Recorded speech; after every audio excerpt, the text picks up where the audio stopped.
کلام خدا کی طرف بڑھتے ہیں، اس کا زندہ کلام ہم کھولیں۔ پہلا پطرس کا خط ہے، پہلا باب 18ویں سے 19ویں آیت۔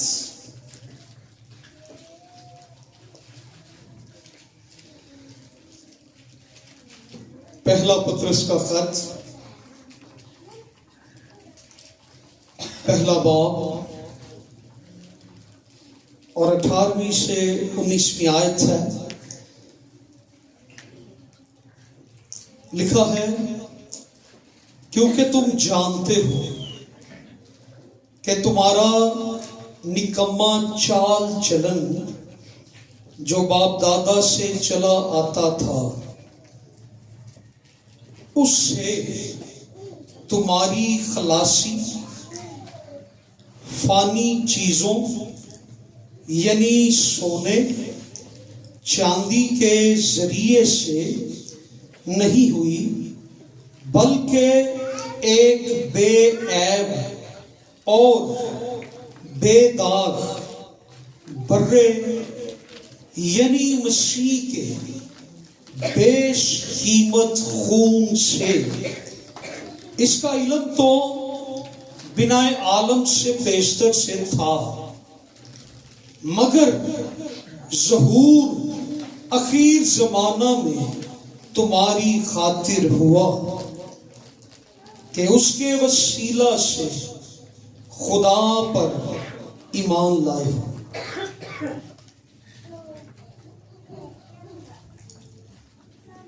ایمان لائے ہو جس نے اس کو مردوں میں سے جلایا اور جلال بخشا، تاکہ تمہارا ایمان اور امید خدا پر ہو۔ آمین۔ آئیے ہم غور آج کریں گے ایک بات پر، لفظ کفارہ۔ یہ روزوں کے ایام ہیں، اور ان ایام کے اندر اور خداوند یسوع مسیح کا کفارہ اور اس کا مصلوب ہونا، مر جانا اور پھر جی اٹھنا، یہ ہمارے لیے تمام واقعات، یہ باتیں اس قدر اہمیت کا حامل ہیں۔ یہ واقعات جب ہم بائبل میں پڑھتے ہیں، ہم سنتے ہیں، ہم ان پر غور کرتے ہیں، ہمارے ایمان کو پھر سے تازگی ملتی ہے، مضبوطی ملتی ہے، ہمارا ایمان گرو کرنا شروع ہو جاتا ہے، ہمارا ایمان مضبوط ہو جاتا ہے۔ سو لفظ کفارہ جو ہے، کفارہ ہمارے گناہوں کے لیے دیا گیا، اور رسول یہاں پر فرما رہے ہیں کہ یہ کفارہ جو تھا، یہ عام چیزوں سے نہیں دیا گیا۔ لوگ اپنی قیمتی چیزیں لے جا کر اپنے دیوتاؤں کو دیتے تھے، یہاں تک کہ اپنے بچوں کا خون بھی، اپنے بچوں کو قربان بھی کر دیتے تھے، خون بہاتے تھے، سونے چاندی کی بھیٹ چڑھاتے تھے، اس لیے کہ ہمارے گناہوں کا کیا ہو، کفارہ ہو جائے، ہمیں نجات مل جائے۔ لیکن نجات نہیں ملی۔ رسول نے کہا تمہاری خلاصی سونے سے نہیں ہوئی، چاندی سے نہیں ہوئی، بلکہ تمہاری خلاصی ایک بے برے خداوند یسوع مسیح کے خون سے ہوئی ہے۔ سو آج ہم اس کفارہ پر غور کریں۔ یہ عربی کا لفظ ہے، کفر سے نکلا ہے، کفر، کافر، یہ ساری ایک ہی روٹس ہیں، اور عبرانی میں اسے کفور کہتے ہیں، انگلش میں اٹونمنٹ، اور اردو میں ڈھانپنا، اور پنجابی میں اس کو ہم کہیں گے کجنا، ٹکنا۔ ਉਹ ਧਨ ਜਿਸ ਦੇ ਬਖਸ਼ੇ ਗਏ ਸਭ ਗੁਨਾਹ ਤੇ ਟੱਕੇ ਗਏ ਸਭ ਉਹ ਗਿਣ ਸਦਾ।